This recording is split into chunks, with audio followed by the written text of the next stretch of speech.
सुशांत सिंह राजपूत के पिता ने एफआईआर में रिया के खिलाफ कंप्लेंट की है। उन्होंने लिखा है कि रिया ने सुशांत सिंह राजपूत को अपने विश्वास में लिया और उसके बाद उसका पैसा भी इस्तेमाल किया। बैंक डिटेल्स सुशांत सिंह राजपूत की बताती है कि पिछले एक साल में 17 करोड़ रुपए सुशांत सिंह राजपूत के अकाउंट में थे।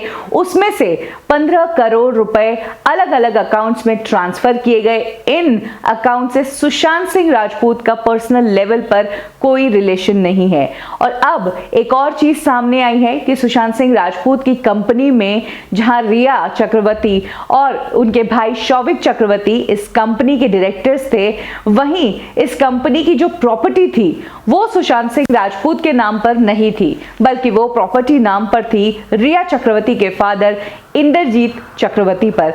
जी हां, ये खुलासा हुआ है कि विविड रेज रियलिटिक्स, जिस कंपनी की शुरुआत सुशांत सिंह राजपूत ने पिछले साल सितंबर में की थी, इस कंपनी में सुशांत सिंह राजपूत का पैसा लगा था। वो इस कंपनी के डायरेक्टर थे। इसके अलावा रिया चक्रवर्ती और उनके भाई शौविक चक्रवर्ती इस कंपनी के डायरेक्टर्स थे, लेकिन इन दोनों ने पैसा नहीं दिया था, इनका कोई इन्वेस्टमेंट नहीं था। और अब एक और बात सामने आ रही है कि इस कंपनी का जो ऑफिस है, जो कि साई फॉर्च्यून करके एक बिल्डिंग है नवी मुंबई में, उसके 5th फ्लोर पर यह ऑफिस है।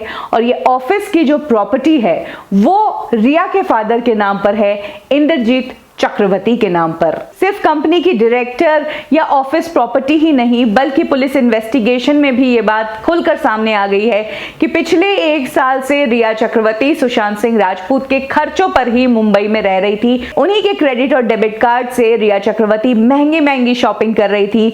अब्रॉड टूर भी किए थे सुशांत सिंह राजपूत के खर्चे पर ही। और सबसे बड़ी बात कि जिस दिन सुशांत सिंह राजपूत से उनका झगड़ा हुआ था और उन्होंने डिसाइड कर लिया था कि वो अब सुशांत सिंह राजपूत के साथ नहीं रहेंगी, उनका घर छोड़कर जा रही थी, उस दिन उन्होंने सुशांत को तो छोड़ दिया था, लेकिन सुशांत द्वारा दी गई ज्वेलरी, उनका कैश, उनके क्रेडिट और डेबिट कार्ड्स, उनका लैपटॉप और उनके पासवर्ड और पिन्स और उनकी मेडिकल रिपोर्ट्स, जिनको दिखाकर वो ब्लैकमेल करने की धमकी दे रही थी, वो सारी चीजें अपने साथ ले गई। लेकिन सुशांत सिंह राजपूत को अकेला छोड़ दिया। इतना अकेला कि सुशांत सिंह राजपूत उन्हें कांटेक्ट भी नहीं करे। इसके लिए उन्होंने सुशांत सिंह राजपूत का नंबर भी अपने मोबाइल पर ब्लॉक कर दिया था। कुछ चीजें देखकर वाकई में बहुत ज्यादा दुख होता है कि जहां एक तरफ रिया चक्रवर्ती ने खुद सुशांत सिंह राजपूत को सबसे अलग किया था, सबसे तोड़ दिया था अपने साथ रखने के लिए। इनफैक्ट उन्होंने सुशांत सिंह राजपूत का नंबर तक चेंज करवा दिया और उसके बाद अपनी किसी नोन के नाम का नंबर सुशांत सिंह राजपूत को दिलवाया। उसी रिया चक्रवर्ती ने झगड़े के टाइम पर सुशांत सिंह राजपूत को अकेला छोड़ दिया और वो नंबर जिस पर सुशांत सिंह राजपूत के लोग उन्हें कांटेक्ट नहीं कर सकते, लेकिन हाँ, रिया बराबर कांटेक्ट कर सकती है, उस नंबर को भी रिया ने ब्लॉक कर दिया।